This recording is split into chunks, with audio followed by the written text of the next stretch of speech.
Hello, my name is Andrew from FoodWorks, and if you don't know, FoodWorks is a free neighborhood grocery store down on Canal Street in Brattleboro. We are accessible to anyone. We have try to be we are as barrier-free as possible. And our partnership with Rich Earth is, I forget how it was described by Gretchen, but almost too full circle to be true. We take our compost and save it for Rich Earth to pick up to feed their worms.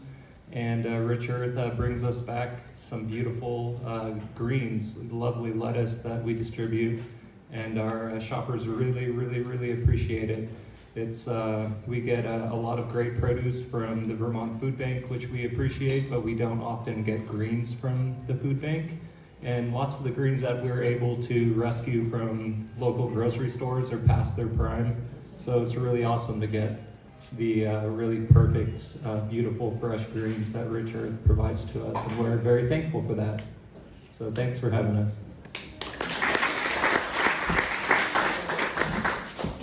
And I realized I didn't introduce myself. I apologize. I'm Jamina Shupak. I'm one of the co-directors at Rich Earth Institute. And next up, we'll have Food Connects, Chris. Awesome, thanks. And then on deck will be Kate from BMAC.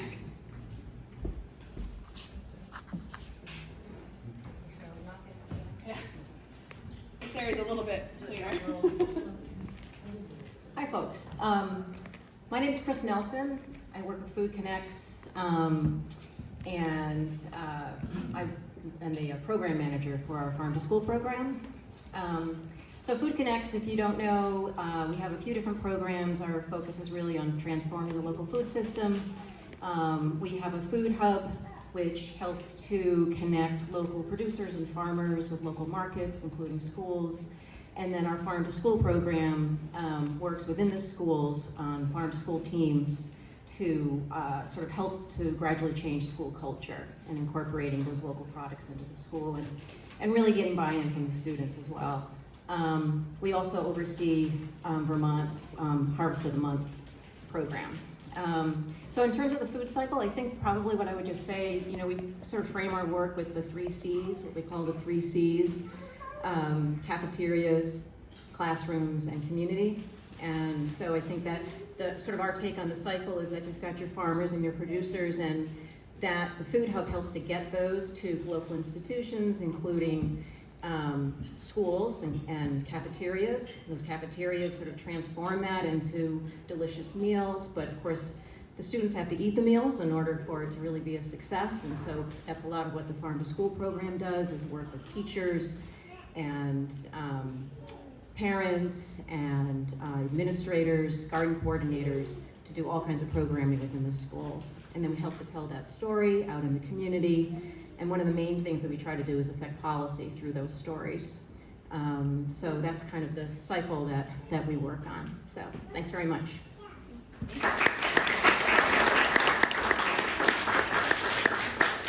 And Kate from Brattleboro Museum of Art Center, and Barbara from Edible Brattleboro will be up next after that.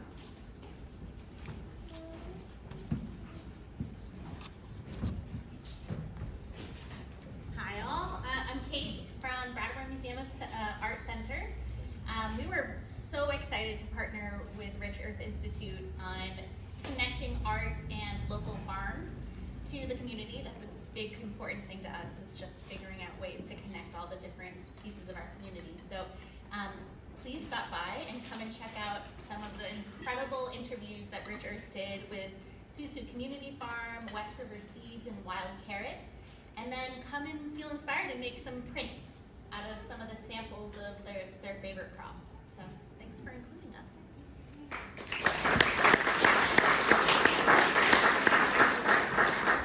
Great, and Barbara's coming on up. Thanks, Barbara. Wiley, the next. Hi, I'm Barbara Morrison from Edible Brattleboro, and that's what we want. We want to make Brattleboro be an edible town where all the public spaces are converted into help-yourself gardens. Wouldn't that be cool? So we've been planting help-yourself gardens around town and planting fruit trees and other places, other edible things around town, like bushes, blueberry bushes and things. So keep your eyes open for them. And they're all help yourself. They're open to anybody to come and pick whatever they want from them. Our other programs are on Sundays, starting tomorrow for the season, between 11 to 1. At Turning Point, outside of Turning Point, we give away fresh produce to anyone who wants it. We have our Share the Harvest stand, and it's there. Anybody can come and help themselves to the produce that's there. Where does it come from? We get it from our gardens. We get donations from the farmers. When the farmers market ends on Saturday, we get donations from FoodWorks. We get donations from, I think, Farm to Table as well. So, and also people, if they have extras from their own gardens, bring them over to share with people. So if you have extra, like I have parsley growing out my ears in the garden, so I'll bring over some parsley tomorrow. So bring over whatever you want at 10:30, and we open at 11. It's open to anybody. We also have a cooking program that we've started because we found that people would come to the stand and pick up a kohlrabi and say, what is this? How do I cook it? So we have a cooking program where we get together and we all cook together and share the meal together. And it helps people learn how to use vegetables, how to cook with them, and just have fun together. So those are our programs. We are very happy to be working with the other organizations in this room, including Rich Earth. So thank you very much.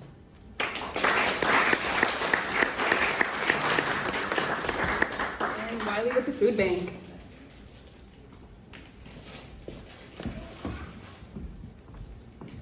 I'm with the Vermont Food Bank Gleaning Program. So where we fit in is we go out to farms that have extra produce they can't market, or it's just about time to till under, and rescue that and take it back to the food bank warehouse where it gets distributed to our partners all over the southern Vermont, so including FoodWorks, St. Bridget's Kitchen and around here, also the Veggie Van Go, and a lot of the programs all the way up and down Bellows Falls, Springfield, and out there. So if you're interested in volunteering, we have a lot of fun. We go out Tuesdays and Thursday mornings and harvest together, and you can sign up for our newsletter to hear about when we're doing that and sign up to come volunteer.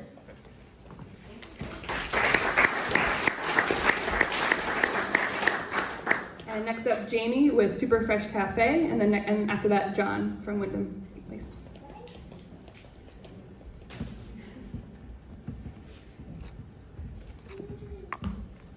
Hi everyone, I'm Jamie.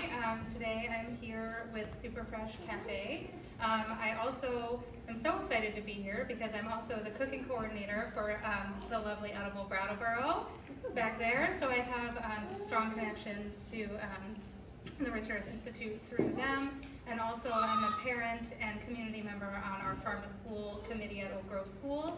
So I have connections there as well. So it just makes me so happy and excited to be here.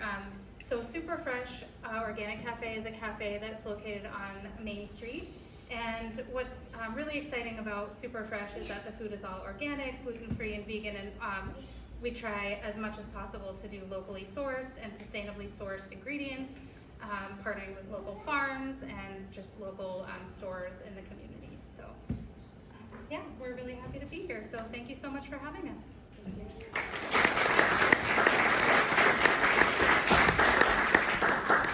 So John from Wyndham Solid Waste, and then after that, be Isabel from Wyndham County Conservation District. Hi, I'm John Fay. I'm from the Wyndham Solid Waste Management District. I'm the programs manager there. And WSWMD is kind of the Regional Planning Commission for Solid Waste. And we run a full-scale transfer station co-located with Rich Earth and a commercial-scale composting facility. So all the food scraps that you diligently separate and put into a bin, 95% of them end up at our place where we turn them back into compost that can turn improve soils and sequester carbon and all sorts of other good stuff. So we have a great partnership with Rich Earth, and I'm happy to be here.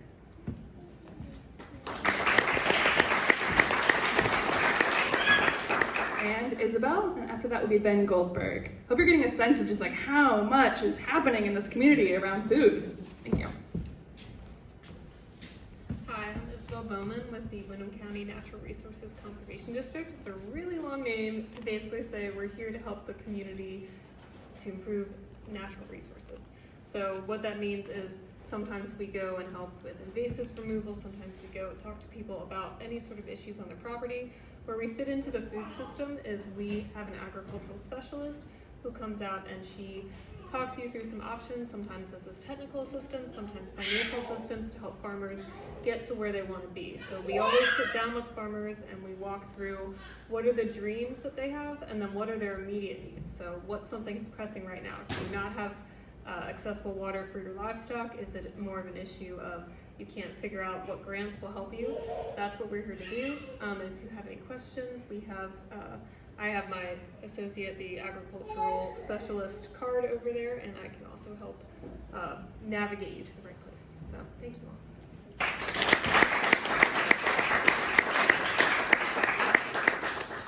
And Ben Goldberg. Thank you. Hi everyone, I'm Ben Goldberg, just like you said. Didn't lie. And I'm with the worm composting table over there. Been working with worms for a while and composting. And I really like the idea of creating healthy soil and conserving water in line with Rich Earth Institute, and worm composting is a way that you can do that. It's also a way that you can create locally sourced fertilizer and keep food scraps out of the waste stream, which are methane generating. So anyway, we've been doing this for a while. I'm working in collaboration. I'm from Leverett, Massachusetts, and I'm working in collaboration with Julia Latati from that town, and she's been collecting from some of the markets in our area, and we compost in a greenhouse and use the compost. Really good stuff, and it helps create a healthier, more vital, nutrient and microorganism rich soil. So anyway, worm composting, give it a try.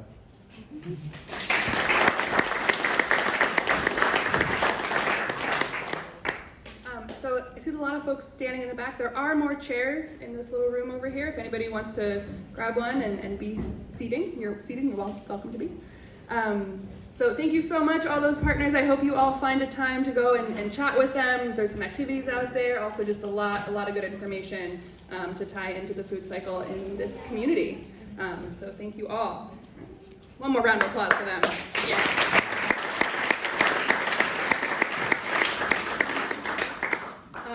So next up, we have a little bit of a report of what's going on at Rich Earth.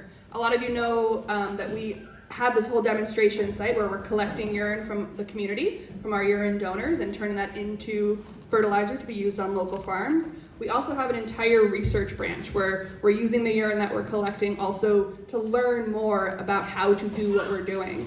There's a lot of questions that still need to be asked and answered, and we're working on that in collaboration with universities and other organizations. And so for a bit more of a picture of that, we have our research director and co-director, Noe-Hays.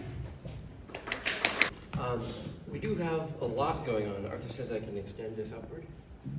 We are different. Turn the little handle thing halfway down. Just hold it. How's that? Okay, great. So we do have a lot going on. We've got several folks, several permanent staff, and also some great interns this year who are working along on the research. And we have a few different categories. And I'll try to be brief, but I want to say a little bit about some of the aspects of the science, because that's kind of what I think is really cool. We are doing one project around changing the pH of urine in order to make it a better fertilizer. So urine is very high in ammonia, and that is a high pH, and the ammonia at a high pH can evaporate and be lost into the air. The nitrogen is in that ammonia, so if you lose that ammonia into the air, you lose the nitrogen fertilizer power of the urine. So we're working on how to lower the pH of that through mixing things in that ferment. So it's like making sauerkraut or making pickles. We put in either whey from cheese making or paper fibers from paper making. And those both are a carbon source that can be digested by bacteria and lower the pH. And that's been a really interesting project where we have actually seen that, yes, you can, particularly with whey, you can mix that in with urine at the beginning and have it lower in pH and become less able to evaporate, which which no one has really explored that much with urine, so we're working on that. And we're also working on a farmer guide, so correlating all the things we've learned over the years and new things we're learning, like that acidification, into a guide for farmers to help make it easier to start using urine, because there's not a lot of guidance out there on that. And we're also doing research, social research with farmers, with consumers, with wholesalers, to understand what their feelings are around fertilizers made from urine. Those are all happening through the USDA SARE program. And what does SARE stand for? Research and education. Sustainable Agriculture Research and Education. We've done these for so many years, I've forgotten what the acronym means, but it's a great program that funds forward-looking things like that. We're also doing, for the SARE program, a 3-year field trial with Jake Hamilton, who is the nephew of Dean Hamilton, who's worked with us for ages, and it's on his cornfield down by the marina. And we are fertilizing corn with urine, but we're comparing it to a few other things. Because one thing that we recognize about urine, it's great to have a lot of nitrogen, potassium, phosphorus, but it doesn't really have any organic matter. And folks who are making compost, like at Window Solid Waste or with the worm bins, the whole idea with that, or part of the idea, is to get organic matter into the soil, feed the soil, helps soil structure, helps the micro organism food web and ecosystem. Urine doesn't have organic matter. So we're experimenting with 2 other things we can put in with the urine. One is compost, so making a sort of a tag team of urine and compost to get those 2 virtues out of it. The other one is a little less conventional. It's biochar, which is charcoal made out of biomass, out of formerly living things. Once they've been turned into charcoal, they are very dead. But before that, they were things like trees or like biosolids from wastewater plants even. And that's well, let me back up. That's where it gets really interesting. But it's also interesting before that around what is biochar, what is charcoal. It's this matrix of carbon, and in the heating process of making the charcoal, you drive off almost all of the hydrogen and oxygen and other interesting functional organic chemical groups, and you have this charcoal left with lots of little sticky spots on it that molecules can stick to. And so it has a lot of holding power for nitrogen and phosphorus and other nutrients, but also it's got a porous structure like a sponge. People call it a microbial reef, because like a tropical reef, all these little microbes can move into the little holes and spots inside the biochar and live there, and it makes the soil more diverse. But it also acts like organic matter from compost in that it can absorb nutrients and hold them, and the plant roots can then take them off. So it's a sort of sponge and an apartment building at the same time for microbes. And so that has potential to help the soil. But what it does also that compost doesn't do is it sticks around for upwards of 100 years. It doesn't decompose, which is why archaeologists can find charcoal from campfires from thousands of years ago, and there's still coals there they can analyze. So this charcoal sits in the soil, it stays there. It's there's a lot of it out west, or in the Midwest, in prairie ecosystems that burned all the time. A lot of that rich, dark, black soil is charcoal. So there's this whole ecological farming movement around using biochar, but no one's looked into it too much in conjunction with urine. Some have, but it's a great combination because the soluble nutrients in the urine stick to the biochar, and the biochar provides organic matter that may persist for a century or more, so you don't maybe have to add it every time. With compost, you add it every year, it goes away after a couple of years, keep adding it. Our vision is biochar, you add it over a few times, build it up in the soil, it sticks around, maybe then we can just add urine and still have organic matter and nutrients in a good balance. So you can do that with wood, with sawdust, make biochar out of that. You can also do it with biosolids, aka sewage sludge, which kind of has a bad name in a lot of circles because of the chemicals that can be in sewage sludge.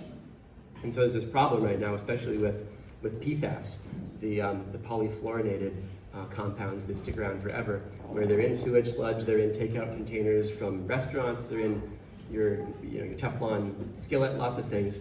They end up in our food, they end up in us, they end up in our own personal bodily waste, they end up also in the wash water coming out of our washing machines where we had Gore-Tex jacket or something like that. So it's all over the place, it's in wastewater, ends up in sewage sludge. There have been farms that can no longer be farmed because of the PFAS from waste has been dumped there as fertilizer, but it had PFAS in it. interesting thing about biosolids, or about biochar, about the pyrolysis process of making biochar, is it drives off those PFAS and other organic molecules that then can get burned down to their elemental form. So totally destroying the organic molecule, burning it down just to elements. And then that actually that's one of the very few things that can actually get rid of PFAS and some of these really durable molecules. So it's kind of exciting that it creates a product that is essentially free of all those pretty rough chemicals, and then the chemicals themselves are destroyed, and you end up purifying this material and then having a high carbon biochar that can be used in agriculture or in other settings. So we're experimenting with that. We're taking it on a lot of people's word right now that it does it, but we have another exciting project that we're just getting into with FFAR, what is it? Foundation for Food and Agricultural Research, says our illustrious grant writer, Jed, who has to deal with these acronyms constantly. Thank you, Jed. So that's one that we've been funded for 1 year. We have an application for another 4 years. In partnership with Cornell University, we're going to be doing a lot of experimentation, seeing actually how well does that process actually remove PFAS and other compounds from biosolids, and then can we use that as a filter, that biochar as a filter to purify urine. So we're really looking into how can we use waste products we think of as being kind of contaminated to become agents of purification. So more on that later. We're just getting started with that. We're collaborating with like the biggest hotshot name in biochar in North America or the world maybe at Cornell, which is kind of exciting and awe-inspiring. And yeah, I'm excited to really get into that. And that's a lot of talking. So I'm going to wrap it up there, I guess. I guess the last thing I'll say is that through our research, we are doing more collaboration with more organizations. So Cornell University is one, the Cornell Cooperative Extension, which is like any of the state cooperative extensions we're working with on Long Island, and then a researcher at the Stony Brook University in Long Island we're working with. We actually just sent him not through the mail exactly, but by truck, we sent him 750 gallons of urine by truck to do research with, because they don't have urine in Long Island, it seems. Or at least they don't have the permits yet to do it. They're pursuing it. They bought a pasteurizer from us, and they're pursuing permitting to do it themselves. But at the moment, they're buying it. And Michigan got a pasteurizer. Yeah, our collaboration with Michigan is continuing, and we have some irons in the fire there that may be a topic next year. So thank you all. And thank you all for coming. Jamina, we're so thrilled she's there as the new co-director at the Institute, and I don't know if most of you know, but we do have a spin-off company, Brightwater Tools, and I'm running that, and Abe is doing all the technologies in that as well. So he only got to talk to you about the research, but we're also developing a suite of technologies that we want to use and other people need to use in order to facilitate this new infrastructure that we all started to envision together. So about a year ago, I learned about this place in Sweden called the Rico Lab. And they are using vacuum flush toilets to serve a community of 2,500 people and separate black water from the rest of the household water wastes. And that's really the first place in the world. There's a place in Germany and a place in the Netherlands also that are doing that. But that's really innovative. That is way new and different. And so I said, I have to go see it. So that's because that's the kind of way I work. So Ryan Holmeyer, who works with us and lives in Syracuse, he and I started planning in probably October last year, and it took quite a lot of planning because we visited 4 countries. We went to Netherlands, then Sweden, then to Switzerland, and then to France for 3 weeks. We pretty much put our heads down, and we lined up interviews and meetings with collaborators from all of those countries, people we'd heard of, people who had been attending our summit, our annual Rich Earth Summit for years. And we've pretty much stayed in touch with people about what are you doing? But there's nothing like going face to face with people to really find out. You can read their papers, their research results and things like that, to actually go and see what they're doing and then have the opportunity to ask questions and to document was just an incredible experience. So Ryan and I came back. Ryan has created a 25-page report about this. We're going to be disseminating it across the country to other people in the wastewater industry so that people begin to know that, yes, indeed, they are kind of ahead of us. We usually experience that they're ahead of us in technologies. So they have vacuum flush systems that are separating the black water. We also went and visited a lot of urine nutrient recovery projects. And France, I have to say, France was such an inspiration. We spent a whole week in Paris, and we were very well hosted. This is what I really want to make sure I don't forget to say. You got to know that what we're doing at Rich Earth Institute is really, really appreciated around the world, and that people respect this program and this project and the knowledge hub that we have been creating here a lot. So that was so exciting to be able to go around and just see what people think about us. So yes.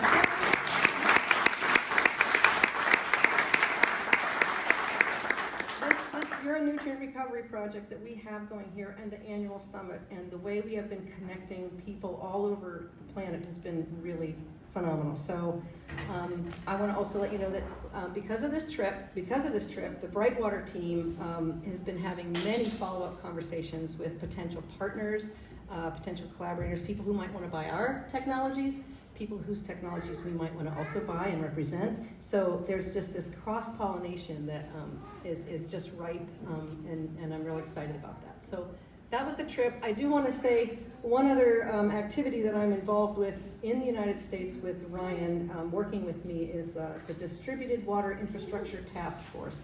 So the Water Environment Federation has decided that maybe centralized or septic systems aren't the only way that we can manage our waste, and that there's this whole suite of possibilities in between that we can call distributed water infrastructure. And so they decided to create this task force. I mean, there are many technologies already available, but they're not disseminating at the pace that we feel like we need them. So this task force has people from all over the country in industry, and it's just a really impressive thing, and I'm very pleased to be at the table working on the discussions, and we're going to put out a white paper. We're going to have a panel at the WEFTech conference in Chicago in fall, and so Rich Earth is out there, and I just want you all to know that. Yeah, thank you.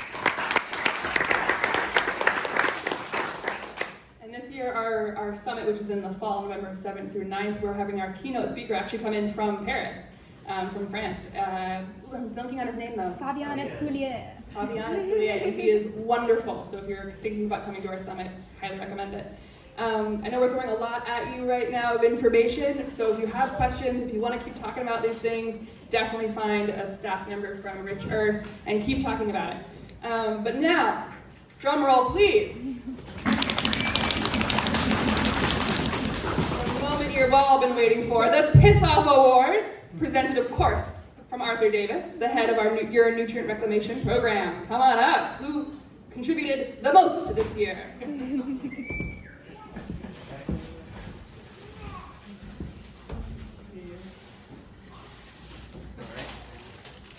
Yes, it was an excellent year in the piss off competition. Before we get to the big peers of the year, though, I do want to have just like a little remembrance. One of our long-time members of the Rich Earth urine donor community passed away this year, and has a special place in my heart. He was, as far as I know, the oldest member of the urine donor community. It's Bob Keller, Robert Keller. He lived right on Spruce Street over there, and I talked to his daughter the other day, and they are today, I think, in Ohio, scattering his ashes, and she said she'd love for us to say something about it. So there was a period of time where he could no longer carry his own pee down to the depot. So this is the only person I've ever done this for. I'm not advertising that I do this, but I would go and take his urine to the depot, and he would email me every time he'd filled up his bottles. So he had a great sense for his emails. He says, "Good morning, Arthur. We have 2 containers full again and lots of sunshine, so you are welcome to come when you can." Or, "Hello, Arthur. We have done it again. 2 bottles now full for you. Thank you so much for your very helpful taking them for the farmer's use." So anyway, big thank you to Bob and for all the years of dedication. All right, so now, so we, many of these folks are not here, but some of them are, so it's very exciting. The first category here, we instituted this a couple of years ago, the Cumulative Lifetime Achievement Awards. So this is people who last year, at the end of 2022, had finally reached 500 cumulative gallons of contribution. Lisa Harris and Meg Spicer, Michelle Charrier. Maybe John, maybe you should bring this to her at the board meeting or something. This one is Emma Schneider and myself. Very exciting year for us. David Rohn, Aaron Weaver and family, Fred Brunig, Julia Ferrari, Kathleen White, not here. And all right, that's it. Hands for the 500.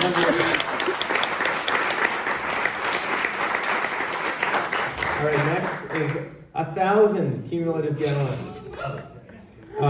First is Camp W out in West Brattleboro. They've been collecting for a number of years now. And next is the Manukin Stamus family.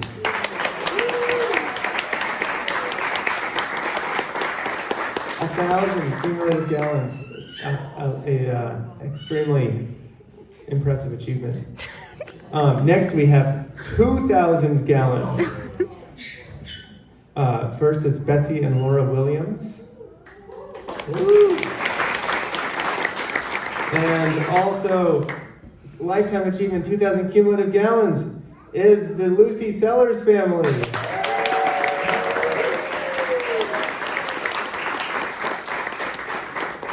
Thank you so much for your many years. All right, now just for the 2022. Nice. They say 2023, but that's okay. 2022.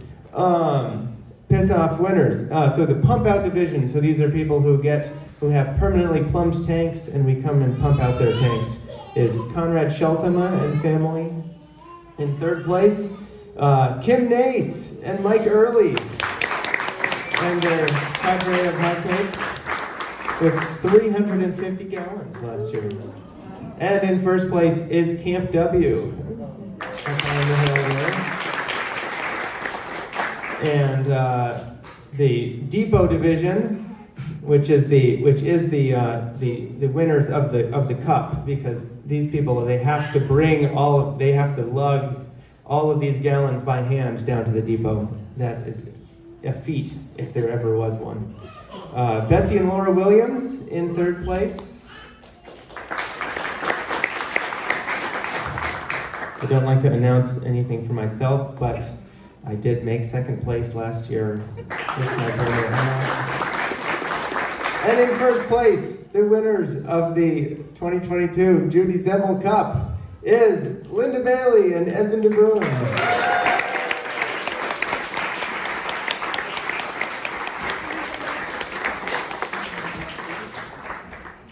Thank you all, and P. Lots in 2023.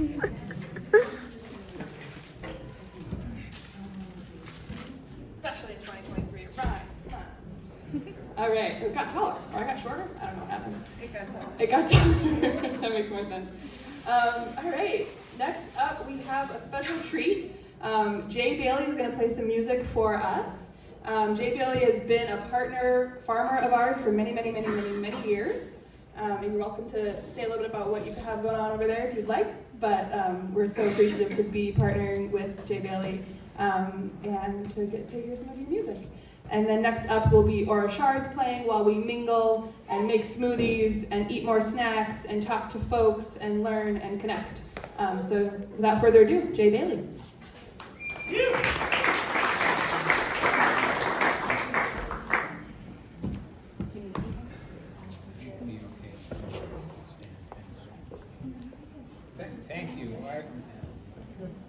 We first were associated with Abe sometime around 2000, and I don't know if it was before or after 2000. Before. The year. 2004? No, before, like Before that, 98 or so. in the 90s. Yeah. He was an intern on our farm, and that was a neat experience. But then, and he was a great help. But then the beginnings of Rich Earth were already happening and or coming into being, and it's been wonderful for me to see the growth of the acceptance of. I mean, Rich Earth does things carefully and dots all the I's and crosses all the T's to make sure that the health departments everywhere are okay with what's being done. Because that's been one of the biggest challenges as I've seen it in the past is, oh, you can't do that because it's dangerous. Well, my response to that is, yeah, gasoline is dangerous, but we've figured out how to use it. If we put our minds to something, we can really do a lot. So anyway, my wife and I have farmed Fairwinds Farm for, I was looking at the calendar, it's 45 years now.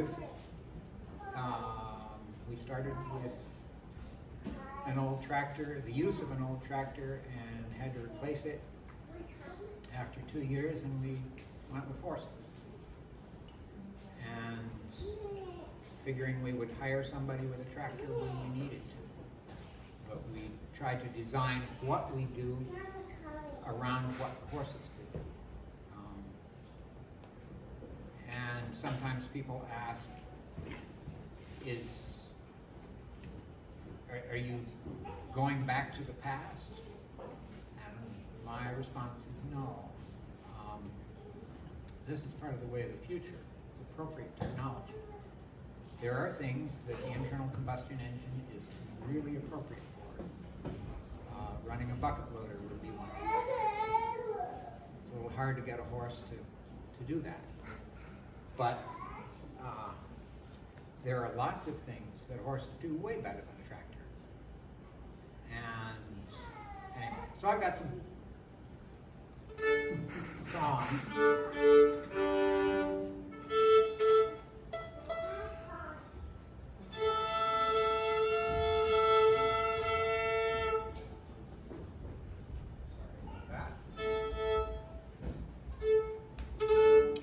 Actually, the first one is not about horses, but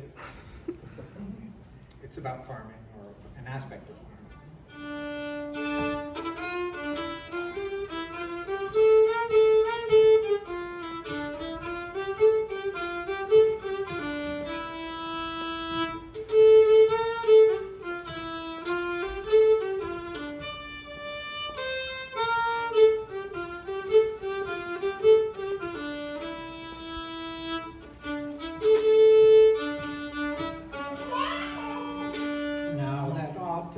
returning, and the garden fires are burning, and the summer beasts are learning how to cope with shorter days. As I labor all alone, piling stone upon the stone, I feel just a touch of sadness as the summer slips away. As I roll the stone upon the stone.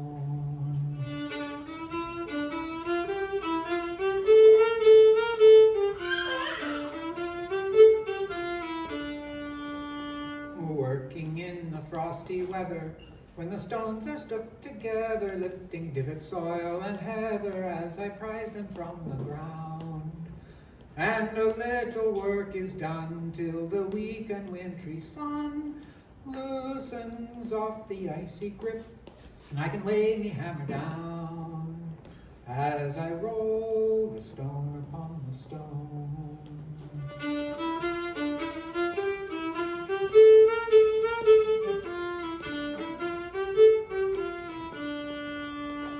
The barometer is falling, And the forecast is appalling, and the working folk are calling through the January storm.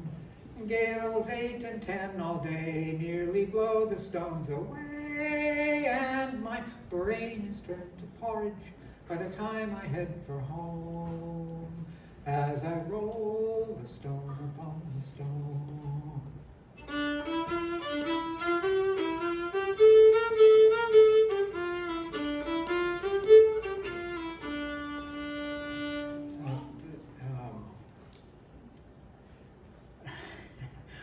The winter storms are ending, the days are soon extending, and an early lark ascending has me looking round for spring. Stones taken from the land are warm under the hand, and my heart is overflowing with the pleasure of the thing, as I roll the stone upon the stone.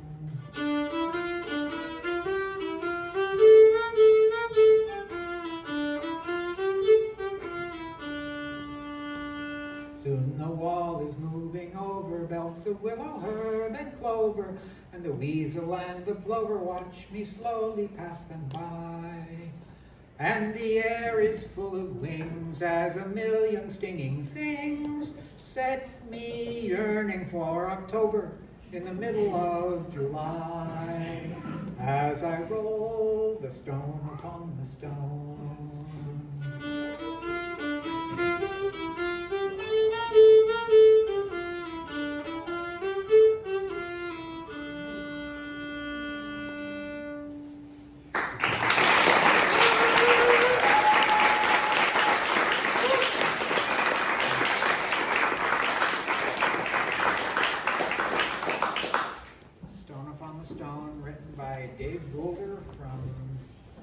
Of Inverness, Scotland, master stone wall builder, who used to come to New England fairly often to give stone wall building tests, but he's a fantastic musician.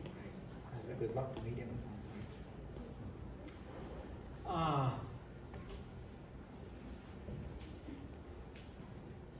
Horses.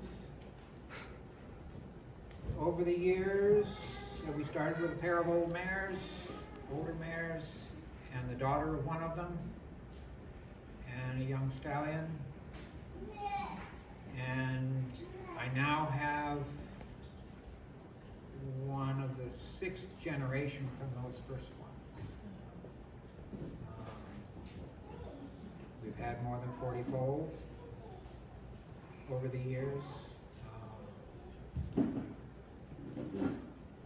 The soil compaction is much less using horses, and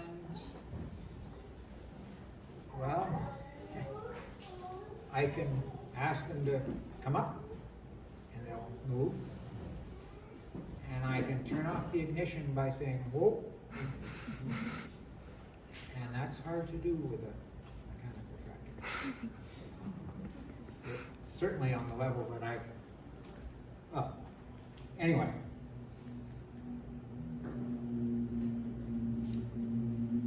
This first song came from the Battlefield Band, and it's a beautiful song, but it was written as a goodbye to the draft horse, and I cannot bear to sing it the way it was written, so if you'll forgive me, I have changed the words a little bit. I've worked on farms, and from the start the muckle horses won my heart. With their big broad backs they proudly stand, the uncrowned queens of all the land. And yet for all their power and strength, they're as gentle as a summer's wind. So steady, girls, walk on, our work is just begun. Once more we'll mow and rake the fields, the horses' day is come. And this is just tonight's trip home, so steady, boys, walk on. You'll hear men sing their songs of praise of Arab stallions in a race, or horses that fly with the hounds to chase the fox and run him down. But none of them compare, I vow, to your working pair that pulls a plow. So steady, girls, walk on. Our work is just begun. Once more we'll plow until the fields the horses' day is come. And this is just tonight's trip home, so steady, boys, walk on. In all the years I've plied my trade, in all the fields I've plowed and laid, I always thought the time would come when a horse's work would have just begun. For progress runs its driven course, and tractors have been rejoined by the horse. So steady, girls, walk on. Our work is just begun. Once more we'll mow and rake the fields. The horse's day is come. And this is just tonight's trip home. So steady, boys, walk on. As we work the fields, our friends stop round to visit with some news they found. They all want to know we'll be here again tomorrow, working as we always do to see the seasons around and through. So steady, girls, walk on. Our work is just begun. Once more we'll mow and rake the fields. The horse's day is come. And this is just tonight's trip home. So steady, boys, walk on.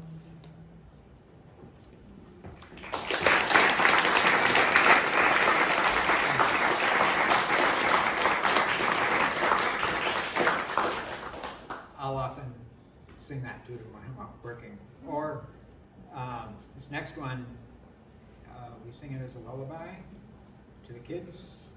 We did well, and to our grandkids. And, but I sing it to the horses as well. I think of it as much about doing sleigh rides. We used to do them at night.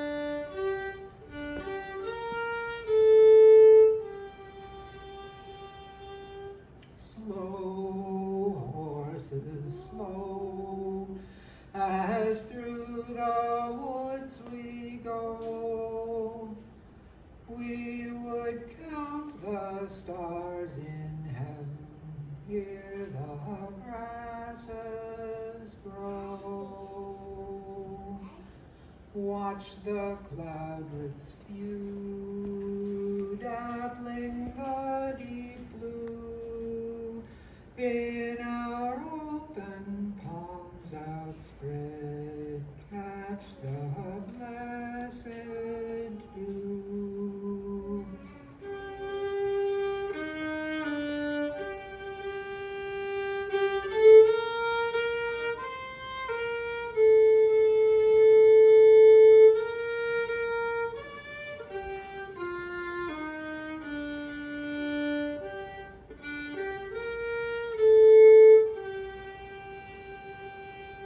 Slow, horses, slow, as through the woods we go.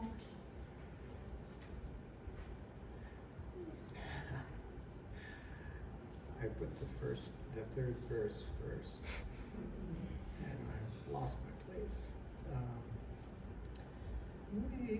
The third verse is, we would count the stars in heaven, hear the grasses grow. Anyway, that would do.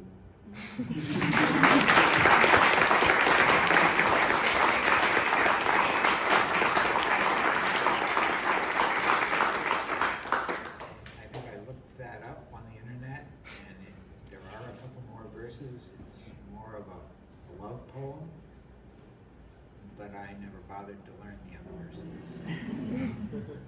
These verses speak for me. I'll do one more. There's a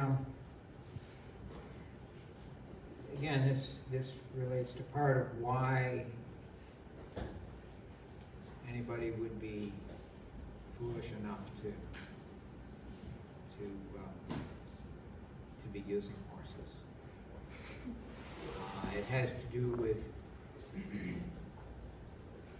well, they want us to get bigger and farm more land and feed more people.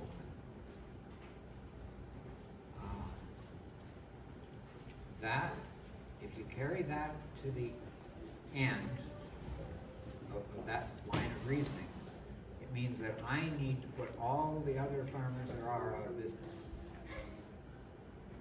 Because that's what efficiency defined that way would do. I get bigger and bigger and swallow up everybody else. I don't want to do that. I need my neighbors so that when I get into trouble, I've got somebody I can call. And when they get into trouble, I can go and help them. And it employs more. So anyway, this one, I don't know where it came from. My daughter found it, we think, in a magazine, and it was taped on the wall for a long time, just as a poem, and so eventually I put it to music and borrowed some tunes from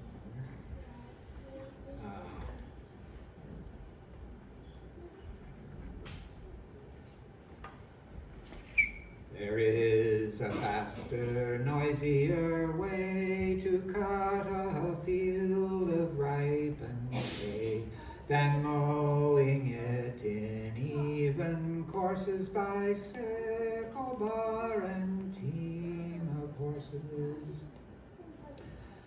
For a tractor is a mighty force with which one cannot compare a horse.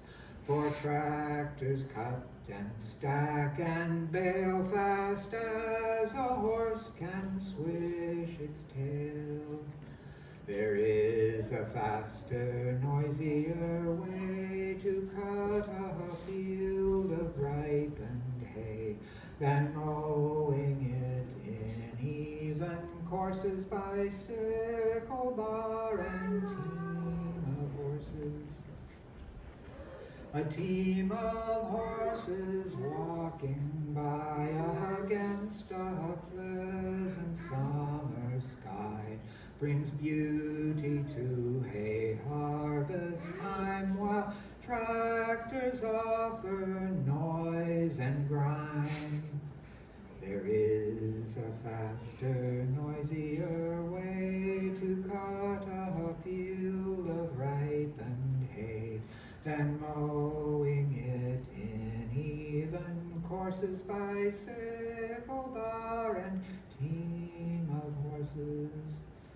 For a team of dapple gray and bay put up a lot more things than hay, and stow them farmers seem to find, not just in the mow but in the mind.